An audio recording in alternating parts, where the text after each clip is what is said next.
बिस्मिल्लाहिर्रहमानिर्रहीम।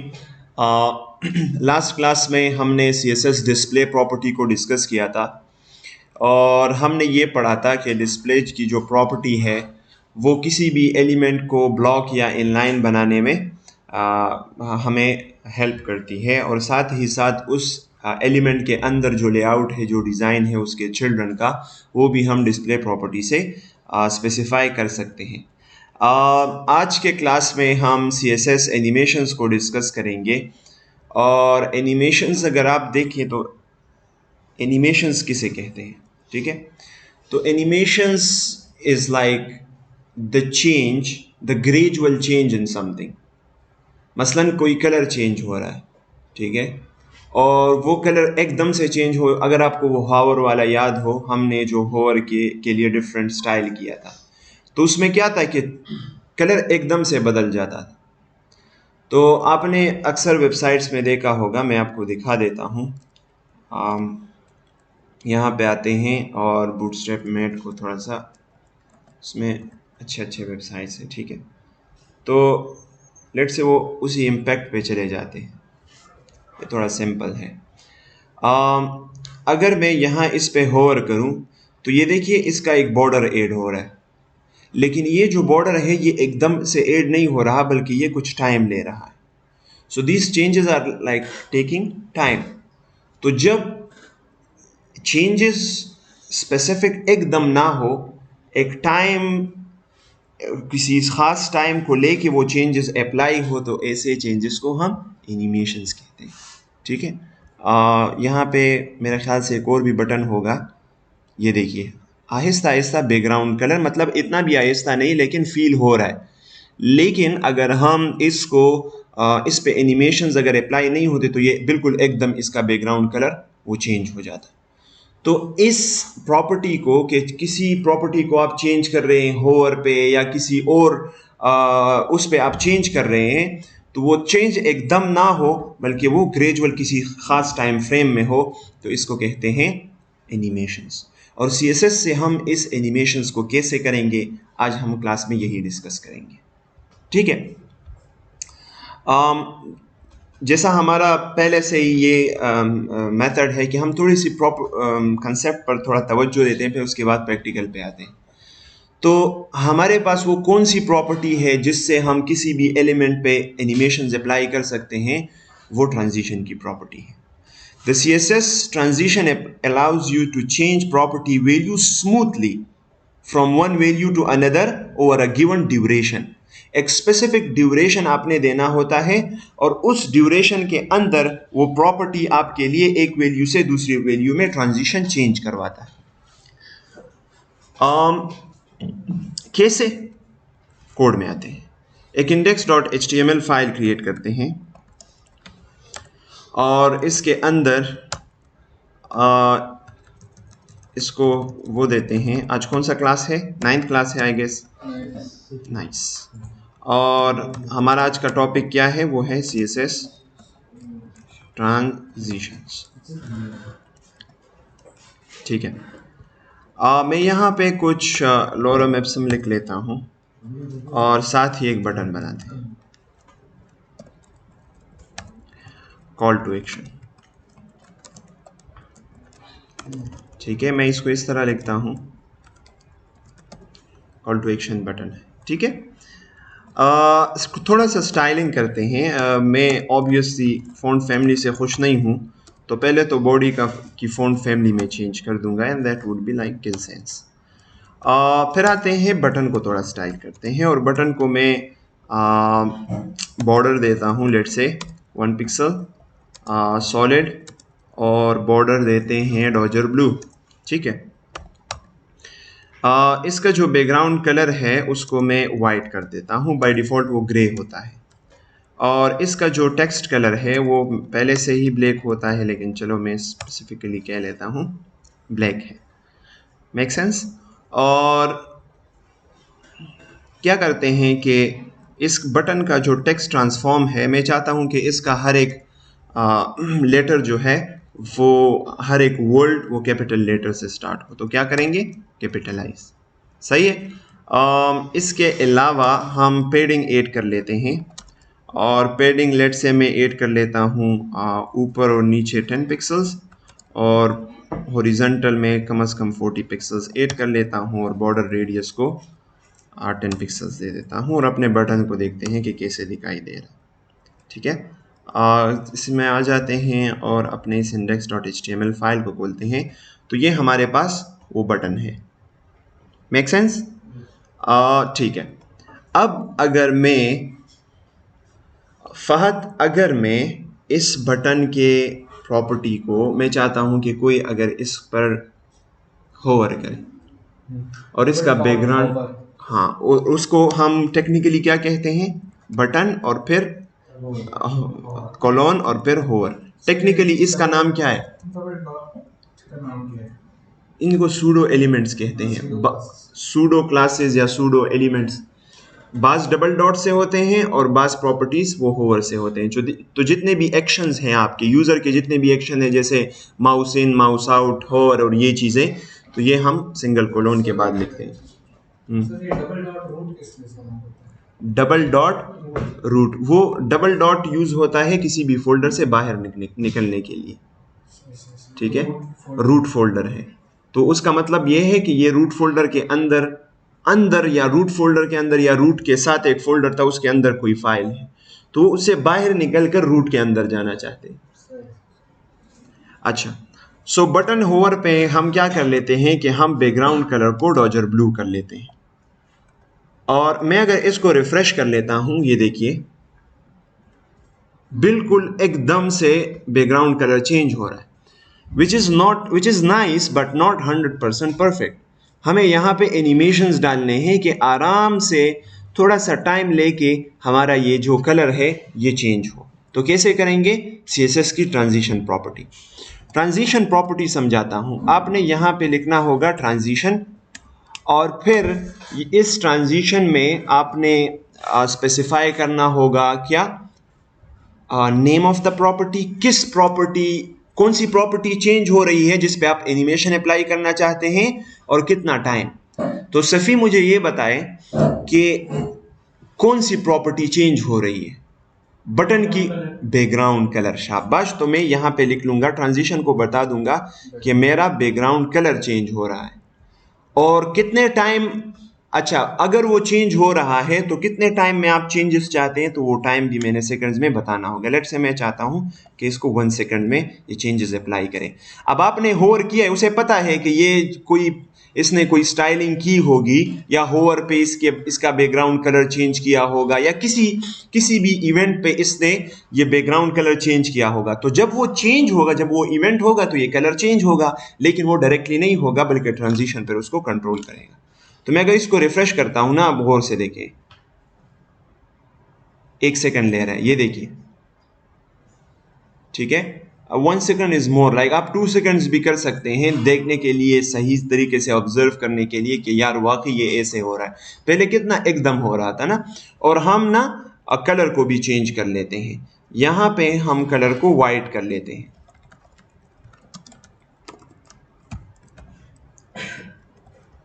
मैं अगर इसको रिफ्रेश करता हूं तो कलर एकदम वाइट हो जाता है। ये 1 सेकंड लेता है। ऐसा क्यों हो रहा है यार? बस this is the point. Transition में हमने कलर नहीं बताया कि कलर पर भी हमने ट्रांजिशन अप्लाई करना है। तो इस बटन के अंदर कलर प्रॉपर्टी भी चेंज हो रही है, तो इस पे भी आप ट्रांजिशन अप्लाई करते हैं, कॉमा लगाएं और कहें कलर, और कलर भी 1 सेकंड में चेंज हो, वो भी जल्दी नहीं। तो मैंने रिफ्रेश नहीं किया, देखिए अब जल्दी चेंज हो रहा है। लेकिन मैं अगर इसको रिफ्रेश करता हूं तो ये देखिए आराम से चेंज होगा। जो फॉन्ट कलर है वो भी आराम से 1 सेकंड में चेंज होगा। अब सही है, एक और उसको डिस्कस करते हैं। एक और एग्जांपल लेते हैं। मैं एक डिव बनाता हूं। जी सर। सर बैकग्राउंड कलर तो 1 सेकंड डिफाइन कर दिया, लेकिन कलर उसका अपना कलर जो है, कॉल टू एक्शन का कलर देखिए इसका ट्रांजिशन कैसे अप्लाई होता है। वो इस प्रॉपर्टी को देखता है कि अगर ये प्रॉपर्टी किसी भी इवेंट पे चेंज हो, किसी भी, जरूरी नहीं है कि वो हॉवर पे हो, किसी भी इवेंट पे जब भी बैकग्राउंड कलर चेंज हो, तो वो चेंज मैंने एकदम नहीं कराना बल्कि उसमें 1 सेकंड लेना है। इसी तरह से जो भी प्रॉपर्टीज आप डिफाइन कर लें, अब अगर आप बैकग्राउंड कलर को चेंज ना करें तो ये इसे मतलब ये चेंज नहीं होगा, तो ये जो चीज़ है ये अप्लाई नहीं होगा। लेकिन फिर भी आपने ट्रांजिशन को ये बताया है कि अगर बैकग्राउंड कलर चेंज हो तो 1 सेकंड वो लेगा। ठीक है, कलर हमने नहीं दिया था इसलिए कलर एकदम से हो रहा था, जब वो चेंज हो रहा था तो एकदम चेंज हो रहा था। जब हमने ट्रांजिशन को बताया कि कलर भी हम एनिमेट करना चाहते हैं तो फिर वो हमने लिख लिया। अब div1 को मैं स्टाइल करता हूं, ठीक है, और div1 को मैं हाइट देता हूं 100 पिक्सल्स का, ठीक है, और मैं विड्थ देता हूं 100 पिक्सल्स, और इसका जो बैकग्राउंड कलर है वो मैं करता हूं पर्पल, ठीक है, which is making sense right. अगर मैं यहाँ पे आ जाऊँ तो ये इस तरह का एक वो है। मैं थोड़ा सा मार्जिन टॉप भी दे देता हूँ और इसको मैं 20 पिक्सल्स मार्जिन टॉप दे देता हूँ, ठीक है। अब देखिए, मैं अगर इसके होवर पे डिफरेंट प्रॉपर्टीज डिफाइन कर लूँ, मसलन कौन सी प्रॉपर्टीज, मैं अगर कहूँ कि इस पे कोई होवर करे तो कैसे लिखूंगा, यहाँ पे कोलोन लगाऊंगा और फिर होवर इवेंट का नेम लिखूंगा, और फिर यहाँ पे मैं चाहता हूँ कि बैकग्राउंड जब कोई इस पे होवर करे ना तो इसका बैकग्राउंड कलर वो ऑरेंज हो जाए, और इसका जो हाइट है वो 200 पिक्सल्स हो जाए, और इसका जो विड्थ है वो भी 200 पिक्सल्स हो जाए, ठीक। अब देखिए, अब ये तो होवर पे अप्लाई होंगे लेकिन एकदम होंगे, और से देखिए दिखाई दे रहा है कितना, यानी यूजर के लिए कितना बुरा एक्सपीरियंस है। ये देखिए, आपने अभी तक जितनी चीजें देखे होंगे वो आराम आराम से बड़े होते हैं। आराम से मतलब ये नहीं है कि वो 10 सेकंड लेता है, मतलब कुछ वक्त लेता है, 1 सेकंड या 0.5 सेकंड्स, ठीक है। तो अब इसको कैसे एनिमेट करेंगे ये आपने मुझे बताना होगा। मैं कहाँ पे शागालिब मैं कहाँ पे ट्रांजिशन की प्रॉपर्टी लिखूंगा, div1 के अंदर या div1 होवर के अंदर, कहाँ पे, div1 के अंदर। क्यों, क्यों, हमने होवर को चेंज करना है, तो हमने तो यहाँ पे होवर की प्रॉपर्टीज अलग से डिफाइन की है, इसी को चेंज कर रहे हैं कि इसी पे एनिमेशंस अप्लाई कर रहे हैं, ठीक है। दरवेश मुझे ये बताएं कि यहाँ पे मैं ट्रांजिशन के सामने क्या लिखूं कि उससे बैकग्राउंड कलर पे 1 सेकंड में एनिमेशंस, 1 सेकंड एनिमेशंस अप्लाई हो, बैकग्राउंड कलर 1 सेकंड।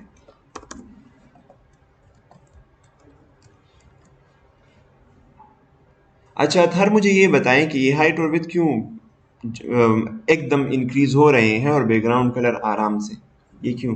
क्योंकि उसमें ट्रांजिशन नहीं दी। शाबाश, किसको ट्रांजिशन नहीं दी? वो डिव1 चाइल्ड, मतलब वो हो किस प्रॉपर्टी को हमने ट्रांजिशन नहीं दी? Background colour. बैकग्राउंड कलर को तो हमने दिया हुआ है, ये देखिए। ये तो डिव1 में दिया, डिव1 होवर में नहीं दिया। नहीं, हम ट्रांजिशन की प्रॉपर्टी सिर्फ div1 में देंगे। उसको ये बताएंगे कि बैकग्राउंड कलर पे आपने 1 सेकंड, अच्छा इसका मतलब क्या है इस लाइन का, दोबारा समझें कि जब कभी भी div1 का बैकग्राउंड कलर चेंज होगा तो तब उसके बैकग्राउंड कलर को 1 सेकंड में चेंज करना होगा, तो हमने उस एलिमेंट को बताना होता है। अब कहाँ पे चेंज कर रहे हैं, तो होवर पे चेंज कर रहे हैं। यहाँ पे आप और प्रॉपर्टी भी लिख सकते हैं, लेट से आप ये भी लिख सकते हैं div1 माउस इन, मेरे ख्याल से है, नहीं है। और कौन सी प्रॉपर्टीज है मैं देख लेता हूँ, आफ्टर बैकड्रॉप, बिफोर और first read marker, part selection, defined, disabled. अच्छा डिसेबल, अगर एक बटन डिसेबल है तो उसके लिए कोई प्रॉपर्टीज हैं, डबल बटन, कोई डबल क्लिक करें, क्लिक है, या enabled and first child focus, focus उसमें होता है राइट, किसी इनपुट फील्ड के अंदर आप क्लिक कर लेते हैं ना तो इस इवेंट को फोकस कहते हैं, सही है। और है इनवैलिड है, लेफ्ट एजेस एंड चाइल्ड, ख्याल से क्लिक नहीं है, नो। चले होवर, तो जब कभी भी ये प्रॉपर्टी बैकग्राउंड कलर की चेंज होगी तो वो कितने सेकंड में? 1 सेकंड में। अब इससे आपको क्या पता चलता है कि अब देखिए और से देखिए, मैं यहाँ पे बैकग्राउंड कलर 1 सेकंड ले रहा है लेकिन हाइट और विड्थ एकदम हो रहे हैं। अब तो समझ आ जाएगी ना कि क्यों ऐसे हो रहा है। सही से हाइट और विड्थ एकदम हाँ, और background colour transition exactly this is the answer. हमने हाइट और विड्थ को ट्रांजिशन नहीं दी, बैकग्राउंड कलर को ट्रांजिशन दिया है तो इससे हो रहा है। अब्दुल माजिद मुझे ये बताएं कि मैं कैसे हाइट और विड्थ को यहाँ पे ट्रांजिशन दे दूँ? हाइट को दे देंगे 1 सेकंड। ठीक है, और विड्थ को भी दे देंगे, या विड्थ को नहीं देंगे, वो हाइट के साथ ही हो जाएगा। नहीं, दोनों को देंगे एग्जैक्टली और दोनों को कैसे सेपरेट करेंगे? किस उससे? कोलोन से सेपरेट करेंगे या सेमी कोलोन से? दो ट्रांजिशंस बसंगे यो बलना सेपरेट को दल तक was the double cus transition लिखम का ना, double property transition लिखम। so how I will separate it? colon के semi colon कॉमा, ठीक है, कॉमा। और जो हाइट है मैं कह लेता हूँ, ज़रूरी नहीं है कि आप वही टाइम दे दें, मैं 2 सेकंड्स कर लेता हूँ, सही है। और मैं विथ को भी 2 सेकंड्स दे देता हूँ। तो कॉमा सेपरेटेड करना होगा, एक प्रॉपर्टी और उसके ड्यूरेशन को स्पेस से वो सेपरेट करना होगा। तो मैं अगर इसको रिफ्रेश करूँ तो 1 सेकंड के अंदर कलर चेंज होगा और 2 सेकंड के अंदर और हाइट और विथ वो चेंज होंगे। ये देखिए, सही है। ये वापस भी अगर आप होवर बैक करें ना तो वो वापस चेंज होगा, तो वापस भी जब चेंज होगा तो उतना ही टाइम लेगा। ये सिर्फ ऐसा नहीं है कि जब आप होवर करेंगे तब होगा, फिर हटाएंगे तो फिर नहीं होगा, दोनों पे होगा। क्योंकि मैंने कहा है कि ट्रांजिशन हर उस चेंज पे अप्लाई होगा जिस चेंज में उस जो चेंजेस आपने स्पेसिफाई की हैं और वो चेंज हो, जो प्रॉपर्टीज आपने स्पेसिफाई की हैं और वो चेंज हो। तो हमने हाइट और विड्थ स्पेसिफाई किया हुआ है, तो होवर करेंगे तो तब भी वो उसके लिए अलग प्रॉपर्टीज है, और जब होवर नहीं करेंगे तो अलग प्रॉपर्टीज हैं, तो वो चेंज होंगे, तो उस चेंज में एनिमेशन अप्लाइड है। ये देखिए, ठीक है। आई गेस दिस वो जो से पहले वेबसाइट हम नीचे जा रहे थे तो वो मतलब वो आइकन्स धीरे-धीरे शो हो रहे थे, तो ये फुल वेबसाइट में नहीं हो सकता है ट्रांजिशन। ये हर एक एलिमेंट पे आपने फिर अलग-अलग करना होता है ना। मतलब उसका अपना एक एनिमेशन है। अब हम एक लाइब्रेरी पढ़ लेंगे, ये हम खुद नहीं करेंगे। इट्स नॉट रिकमेंडेड कि आप खुद करें वो बड़े एनिमेशंस जो आपने वेबसाइट्स में देखे हैं। उसके लिए अब हम एक लाइब्रेरी यूज़ करेंगे, वो सिर्फ क्लास देंगे और फिर आप देखें, ठीक है। अच्छा, so this is the animations. हम अगर कॉम्प्लेक्स एनिमेशंस यूज़ करेंगे, ये तो तब है ना। अब ये एनिमेशंस क्या है, इसको ट्रांजिशंस क्यों कहते हैं, यानी प्रॉपर एनिमेशंस क्यों नहीं कहते? क्योंकि इसमें आपने एलिमेंट को चेंज करना, एलिमेंट की प्रॉपर्टीज को, और जब कोई होवर हो, कोई इवेंट हो, तो उस पे चेंज होती है। हम कैसे चेंज करेंगे होवर के अलावा? प्रॉपर एनिमेशंस तो तब है कि हम इसका कलर चेंज करें और वो सब कुछ करें, तो उसके लिए प्रॉपर हमारे पास एनिमेशन की वो प्रॉपर्टीज और वो चीज़ें हैं। तो ये देखिए, ट्रांजिशन तो हमने पढ़ा, और हमने यहाँ पे ट्रांजिशन प्रॉपर्टी देना होगा और यहाँ पे डिले देना। अच्छा, अब आते हैं एनिमेशन की तरफ। Animation lets an element gradually change from one style to another. You can change as many CSS properties you want as many time. Sir एक चीज है, ये VHPW पे काम करती हैं? हाँ, क्यों नहीं, सब अलाउड है, जो CSS में अलाउड है वो यहाँ पे भी है।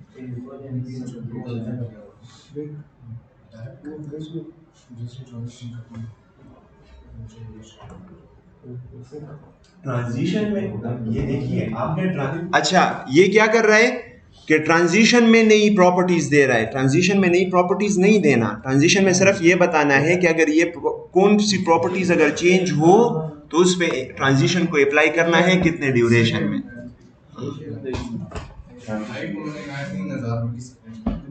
MS नहीं डिफाइन ना, सिर्फ S डिफाइन है, तो आप 0.5S करें, MS डिफाइन नहीं है इसलिए, ठीक है।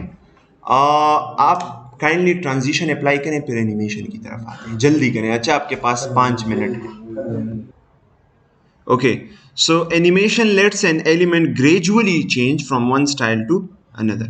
अब ट्रांजिशन में क्या था कि हम किसी भी प्रॉपर्टी के चेंजेस को कंट्रोल कर सकते थे, और ट्रांजिशन कहते हैं चेंज को, एक प्रॉपर्टी में जब तगय्युर आ जाए, चेंज आ जाए, तो उसको हम कंट्रोल कर सकते थे, और वो भी जब होवर पे उसके डिफरेंट प्रॉपर्टीज़ हो या किसी और एक्शन पे उसके डिफरेंट प्रॉपर्टीज़ हो तब।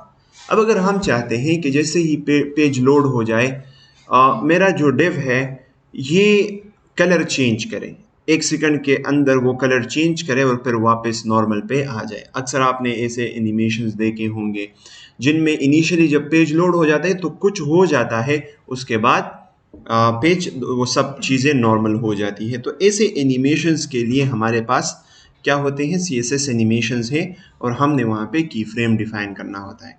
आपको पता है किसी ने अगर वीडियो एडिटिंग की है, किसी को की फ्रेम का पता है क्या होता है की फ्रेम? खास टाइम से खास टाइम में चीज़ों को चेंज करना, पोजीशन चेंज कर सकते हैं, कैमरा रोटेशन को चेंज कर सकते हैं। तो की फ्रेम किसे कहते हैं? ये तो आपने चेंज का बताया कि एक जगह से दूसरी। वो उस स्पेसिफिक टाइम पे की फ्रेम लगाते हैं और एग्जैक्टली, की फ्रेम एक टाइम पे किसी ख़ास एलिमेंट के प्रॉपर्टीज़ को कहते हैं कि उस एलिमेंट की प्रॉपर्टीज़ की वैल्यूज़ क्या है, तो उसको हम की फ्रेम कहते हैं। मसलन अगर मैं चाहता हूँ कि किसी वीडियो में एक बच्चा है वो भाग रहा है लेट से, तो हम की फ्रेम्स डिफाइन करते हैं। अगर हम एक कार्टून बनाते हैं और उसको एनिमेट करते हैं तो हम क्या कहेंगे कि ये कार्टून पहले left side of the screen पे होगा, तो ये एक की फ्रेम होगा। फिर हम दूसरा की फ्रेम डिफाइन करते हैं कि ये बच्चा right side of the screen पे होगा, और फिर उसको उस की फ्रेम्स के बीच में वीडियो को चलाते हैं और हम उस सॉफ्टवेयर को कहते हैं कि इसके बीच में ये बच्चा मूव करो, तो वो सीधे लाइन पे मूव करता है उन दो की फ्रेम्स के बीच में। आपने लेफ्ट साइड पे एक की फ्रेम डिफाइन किया, पोजीशन डिफाइन किया कि बच्चा यहाँ पे होगा, फिर राइट साइड पे डिफाइन कर दिया। तो अब क्या करता है वो वीडियो एडिटर, क्या करता है कि वो उस दोनों पॉइंट्स को एक लाइन से मिलाता है और फिर उस बच्चे को उस लाइन पे मूव करता है, तो वो हमें ऐसा दिखाई दे रहा है कि ये लेफ्ट से राइट की तरफ जा रहा है या मूव कर रहा है।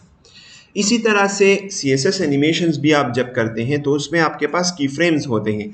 आपने बताना पड़ता है कि किसी स्पेसिफिक टाइम पे इस एलिमेंट का क्या वो होगा, उसका क्या बिहेवियर होगा, क्या कौन सी प्रॉपर्टीज़ होंगी इसकी, उसकी वैल्यूज़ क्या होगी। तो मैं यहाँ पे एक और डिव ले लेता हूँ और इस डिव को मैं ID दे देता हूँ div2। ठीक है, गौर से देखें। अच्छा, थोड़ा सा कॉम्प्लिकेटेड है लेकिन इतना भी नहीं। अब इस div2 को मैं इसकी स्टाइलिंग करता हूँ। मैं इसका बैकग्राउंड कलर डॉजर ब्लू कर देता हूँ, ठीक है। और इसका जो हाइट और विड्थ है, इसका हाइट लेट से मैं 250 पिक्सल्स करता हूँ, और इसका जो विड्थ है वो भी मैं 250 पिक्सल्स कर लेता हूँ। Make sense? ये इसी तरह का कुछ दिखाई देगा। अगर हम यहाँ पे मार्जिन टॉप दे दें और मार्जिन टॉप लेट से हम 20 पिक्सल्स करें तो ये थोड़ा मूव हो जाएगा। ऑलराइट, अब क्या करते हैं कि इस पे एनिमेशंस अप्लाई करते हैं। How we would apply animations? हम यहाँ पे की फ्रेम्स डिफाइन करेंगे। जी सर, अभी उस पे क्लिक करें वो फर्स्ट डिव, हाँ, होवर इस वाले डिव पे और लेफ्ट हो नहीं, वो इसको धक्का देगा। Nice question. वो अपनी जगह को कवर करेगा क्योंकि इसकी पोजीशन क्या है, स्टैटिक है, तो ये अपनी जगह को कवर करेगा और सब चीज़ों को धक्का देगा। अच्छा, मेक सेंस। अब क्या करेंगे, की फ्रेम्स डिफाइन करेंगे, ठीक है। हम यहाँ पे लिखेंगे की फ्रेम्स और यहाँ पे उसको नाम देंगे, तो हम इसको नाम दे देंगे div2 एनिमेशन। इस एनिमेशन को एक नाम देंगे और इस की फ्रेम के अंदर हम यहाँ पे बताएंगे किसको, नहीं, बस जो भी नाम आप देते हैं इसको नाम देंगे। कैसे कनेक्ट करेंगे div2 के साथ वो बताता हूँ। ये नाम है इस एनिमेशन का। अच्छा, मैं यहाँ पे बता दूंगा कि ये फ्रॉम बैकग्राउंड कलर ना, इनिशियली इसका बैकग्राउंड कलर क्या होना चाहिए, डॉजर ब्लू होना चाहिए, और आखिर में इसका कलर क्या होना चाहिए, बैकग्राउंड कलर लेट से मीडियम सी ग्रीन होना चाहिए। सही है, ये दो कलर्स मैंने डिफाइन कर लिया। तो ये क्या करेगा कि इन दो कलर्स के बीच में इसको एनिमेट करेगा। पहले इसको ये कलर देगा, फिर इसको ये कलर देगा। अच्छा, ये फ्रॉम क्या है, ये टू क्या है? जब एनिमेशन स्टार्ट होगा, स्टार्ट ऑफ द टाइम को फ्रॉम कहते हैं, और जितना टाइम ड्यूरेशन आप डिफाइन कर लेते हैं उसके आखिरी हिस्से को, आखिरी बिल्कुल पॉइंट को टू कहते हैं। तो अब इस एनिमेशन को हम कैसे कनेक्ट करेंगे? हम यहाँ पे बताएंगे एनिमेशन नेम। एनिमेशन नेम क्या है? div2 एनिमेशन,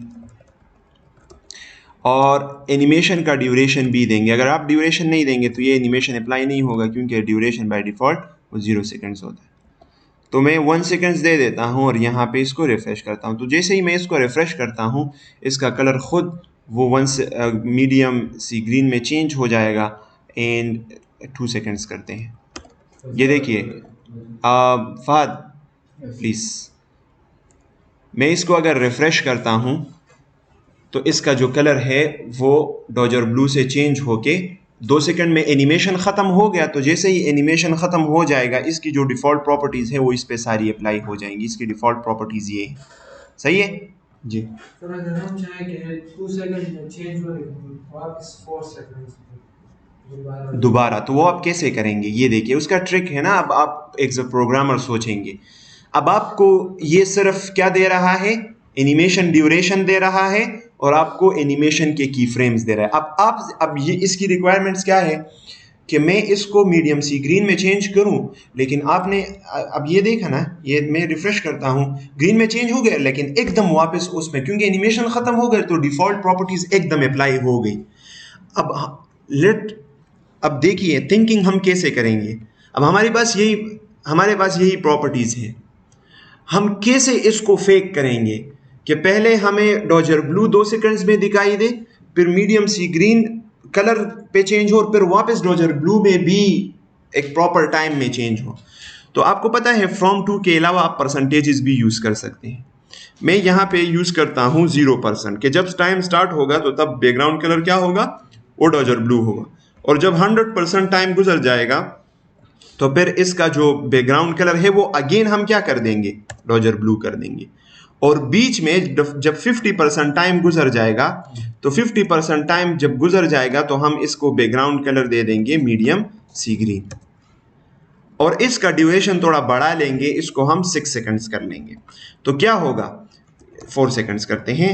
2 सेकंड्स के बाद, 2 सेकंड्स के अंदर ये एनिमेशन क्या करेगा कि ये डॉजर ब्लू से चेंज होगा मीडियम सी ग्रीन में, क्योंकि 50% आपने लिखा है, तो 44 सेकंड्स का 50% कितना होता है? 2 सेकंड। तो 0 से लेके 2 सेकंड्स तक ये मीडियम सी ग्रीन में चेंज होगा डॉजर ब्लू से, और फिर उन बाकी 2 सेकंड्स में मीडियम सी ग्रीन से चेंज होगा फिर डॉजर ब्लू में। ये जो आपने यहाँ पे प्रॉपर्टी डिफाइन की है। तो अगर हम इसको यहाँ पे खोलें और इसको रिफ्रेश करें तो ये 4 सेकंड के अंदर, 2 सेकंड के अंदर ये मीडियम सी ग्रीन में चेंज हो गया, वापस डॉजर ब्लू में, और आपको पता भी नहीं चला कि मतलब ये कुछ हुआ भी था। क्योंकि इसलिए कि आपने स्मार्ट वर्क किया है ना। जो यहाँ पे डिफ़ॉल्ट प्रॉपर्टी थी उसी से आपने शुरू किया है और उसी पे आपने ख़त्म किया है।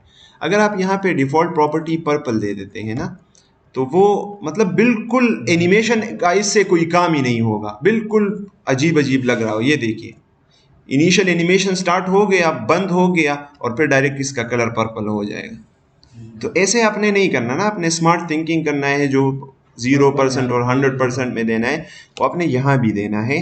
लेट्स से डॉजर ब्लू है तो यहाँ पे भी डॉजर ब्लू कर लेते हैं, ठीक है। और अगर मैं इसको बस चलाना चाहता हूँ, इन्फिनिट है मेरे ख्याल नहीं। अच्छा, मैं यहाँ पे सर्च कर लेता हूँ how to apply animation infinite animation CSS। Alright, so my 4 second. अच्छा,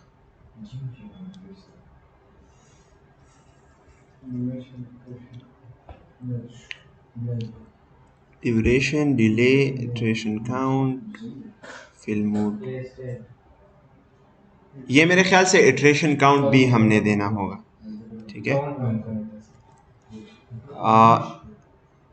4 सेकंड का ड्यूरेशन होगा और एनिमेशन कितनी मरतबा होगा, इटरेशन काउंट कितनी मरतबा होगा, लेट से 2 मरतबा होगा, ठीक है। तो ट्राई कर लेते हैं। सो ये तो 1 मरतबा हो गया, फिर चेंज हो जाएगा ग्रीन में। फिर अगर आप इनफाइनाइट उस पे करना चाहते हैं तो फिर यहाँ पे आप फिनिट और फिर इनफाइनाइट लिख लें तो बस वो होगा। कभी भी आपको डिफ़ॉल्ट कलर अगर पर्पल भी अब है तो आपको नज़र नहीं आएगा, बस ये ऐसे ही चेंज होता रहेगा।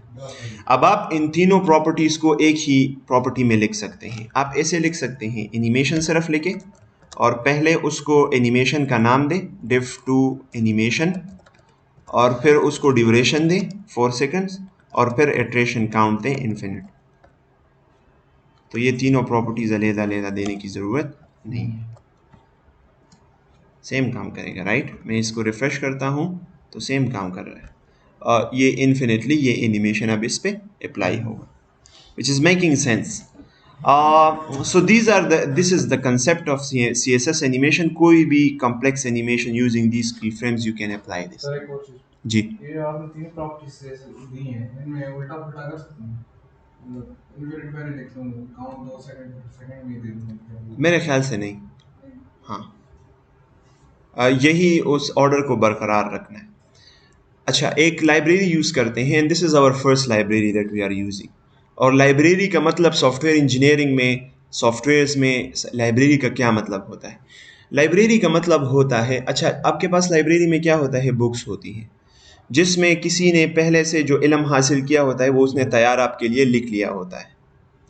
इसी तरह से सॉफ्टवेयर इंजीनियरिंग में लाइब्रेरी कहते हैं एक ऐसे फाइल को जिसमें पहले से किसी ने आपके लिए कोड लिखा है, ठीक है, जिसमें पहले से किसी ने आपके लिए कोड लिखा है।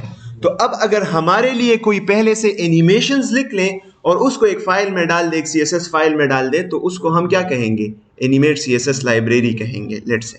तो एक लाइब्रेरी है वो वेरी पॉपुलर है जिसका नाम है animate.css, और अब हम उसको यूज करेंगे। आप अगर सर्च करें ना, यहाँ पे आए और डिफरेंट लाइब्रेरीज हैं, डिफरेंट लाइब्रेरीज को आप यूज कर सकते हैं।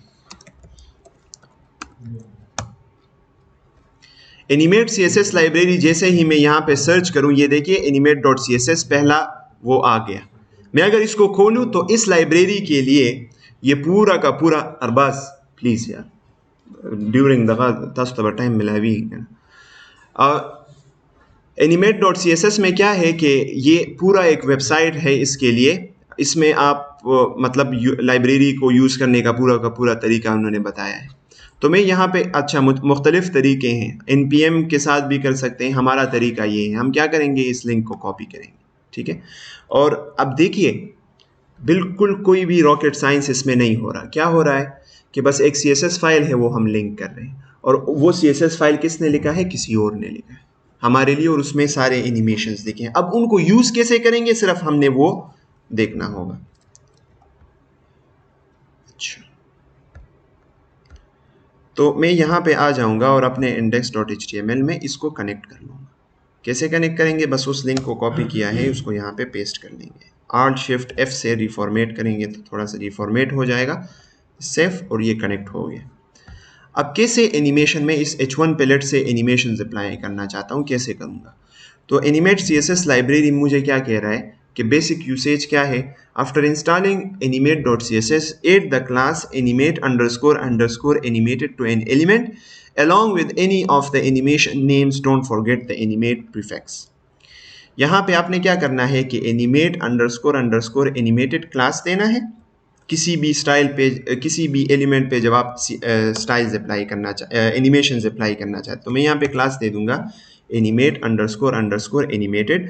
और फिर ये देखिए ऊपर आपको वो डेमो भी दे रहा है। अगर आप यहाँ पे बाउंस करें ना, बाउंस पे क्लिक करें तो ऐसा एनिमेशन होगा, फ्लैश पे क्लिक करें तो ऐसे एनिमेशन होगा, पल्स पे क्लिक करें तो ऐसे एनिमेशन होगा, वो पल्स की तरह। रबर बैंड इस तरह, जिस तरह हम रबर बैंड को वो करते हैं ना स्ट्रेच, और वो शेक X और ये शेक Y, ये हेड शेक, स्विंग, ठीक है, टड़ा, ये इस तरह, वॉबल, जेलो, ये सब आप ट्राई कर सकते हैं। बैक एंट्रीज भी हैं इसमें, बैक एंड डाउन, नीचे से आएगा, ऊपर से आएगा, बैक एंड लेफ्ट से आएगा, राइट से आएगा, ठीक है, तो ये सब आप कर सकते हैं। और कैसे यूज़ करेंगे, तो अभी आपने पढ़ा कि एनिमेट अंडरस्कोर अंडरस्कोर एनिमेटेड, और फिर एनिमेशन का नेम ऐड करेंगे और साथ में एनिमेट प्रीफिक्स। तो अब एनिमेशन का नेम क्या है, यहाँ पे लेट्स से मैं बाउंस देना चाहता हूँ, तो मैं बाउंस यहाँ पे कॉपी कर लूँगा और यहाँ पे मैं इसको स्पेस दे दूंगा, एक और क्लास देना चाहता हूँ, और यहाँ पे लिख लूँगा एनिमेट अंडरस्कोर अंडरस्कोर और फिर उस एनिमेशन का नाम बाउंस।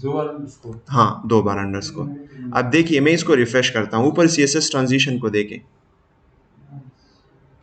दोबारा रिफ्रेश करता हूँ, सही है। मैं किसी और ट्रांजिशन को यूज़ करना चाहता हूँ, लेट्स से मैं रबर बैंड को यूज़ करना चाहता हूँ। ये साथ में कॉपी का ऑप्शन भी है, डायरेक्टली आप कॉपी कर सकते हैं। और मैं यहाँ पे बाउंस की बजाय अच्छा वो खुद कॉपी करता है पूरा क्लास, तो इसलिए हाँ दोनों देना चाहते हैं, दोनों भी दे सकते हैं, दोनों भी दे के ट्राई करते हैं। अच्छा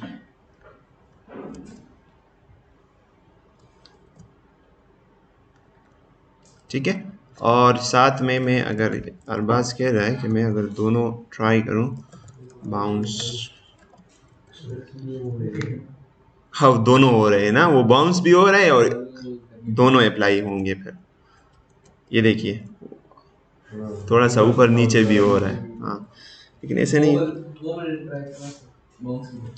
अच्छा अच्छे एनिमेशंस ऐसे नहीं होते कि उसमें बहुत ज़्यादा आप एलिमेंट को ऊपर से नीचे करें, बस सादा सा बाउंस अच्छा है, वॉबल भी थोड़ा सा,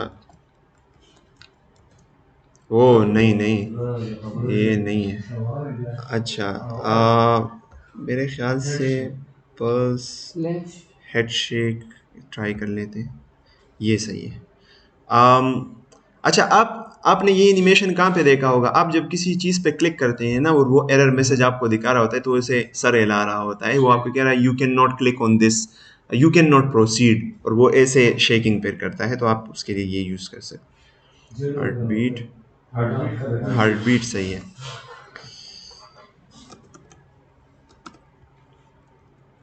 ठीक है, सेव करते हैं और इसको आते हैं यहाँ पे रिफ्रेश करते हैं, तो ये हमारे पास है। ये हार्ट बीट यहाँ पे मुख्तलिफ नहीं है, सही है, लेकिन वो बाहर जा रहा है नहीं सबर नहीं नहीं, मैंने मेरे ख्याल से 2 कहीं पे दिए हुए। एनिमेटेड तो हमने देना होगा ना, इसके बगैर नहीं होगा, इसके साथ एनिमेट अंडरस्कोर अंडरस्कोर वो देंगे।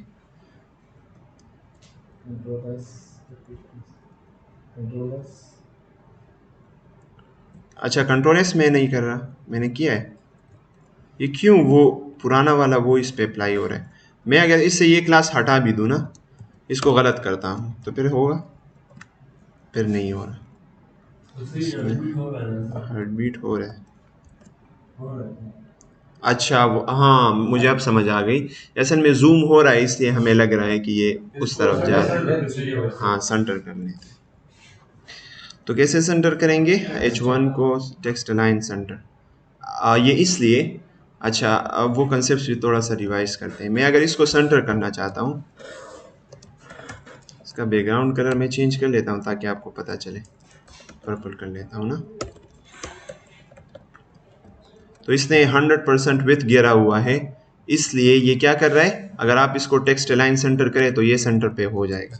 लेकिन मेरा सवाल ये है कि अगर ये इसका विथ 50 पिक्सल्स हो लेट से, तो फिर हम इसको कैसे सेंटर में करेंगे। अब ये तो ठीक है डिव है, मतलब H1 है वो ब्लॉक एलिमेंट है, बाय डिफ़ॉल्ट 100% विथ ले रहा है। लेकिन अगर ये इसका जो विथ है वो इतना ना हो तो फिर शाबाश, फिर मार्जिन लेफ्ट, किसी एलिमेंट को बीच में करने का वो तरीका है, margin left auto, margin right auto. मैं पर्पल कलर हटा देता हूँ ताकि विजुअलाइज करने के लिए मैंने किया था, तो अब ये अप्लाई हो रहा है। अच्छा अब ये अगर आप स्क्रोलिंग हटाना चाहते हैं तो क्या करेंगे, नीचे आपको स्क्रोलिंग दिखाई दे रही होगी, तो उसके लिए आप ये कर सकते हैं कि बॉडी में ना आप ओवरफ्लो को हिडन कर सकते हैं। अब ये ओवरफ्लो है, जब ये जूम हो रहा है तो ये उससे ओवरफ्लो हो रहा है इसकी पूरी बॉडी, तो हम क्या कर लेते हैं कि जो ओवरफ्लो एक्स है उसको हाइड कर लेते हैं। हाँ बॉडी है, बॉडी टैग को हम ओवरफ्लो एक्स दे रहे हैं, तो ये देखिए वो अब हॉरिजॉन्टल स्क्रॉलिंग वाली वो चीज़ वो स्क्रॉल बार नहीं आ रहा, अब आराम से वो एनिमेट हो रहा है। So I guess that's it for today. आप ऐसा करें कि एनिमेशंस अप्लाई करें और फिर उसके बाद एनिमेट CSS लाइब्रेरी को यूज़ करें और कुछ एनिमेशंस यूज़ करें, और एक पे नहीं 3-4 H1 और P और इन चीज़ों पे यूज़ करें, बटन पे भी यूज़ करें। सही है, बटन टैग पे भी आप यूज़ करें, एक H1 पे, एक 2 H1 पे या H3 पे, एक H1 एक H3 और एक बटन पे अप्लाई करें लाइब्रेरी से, लेकिन एनिमेशन सिर्फ एक उस पे एलिमेंट पे अप्लाई करें, कोई सा भी एनिमेशन। और आप सर्च करें एनिमेशंस के बारे में, सर्च करें, कोई एक एनिमेशन उठाए, मतलब उसको एज अ रेफरेंस उठाए और उस एनिमेशन को यूजिंग द एनिमेशन प्रॉपर्टीज वो आप अप्लाई करें। सही है, दैट्स इट फॉर टुडे, इंशाल्लाह सी यू टुमारो।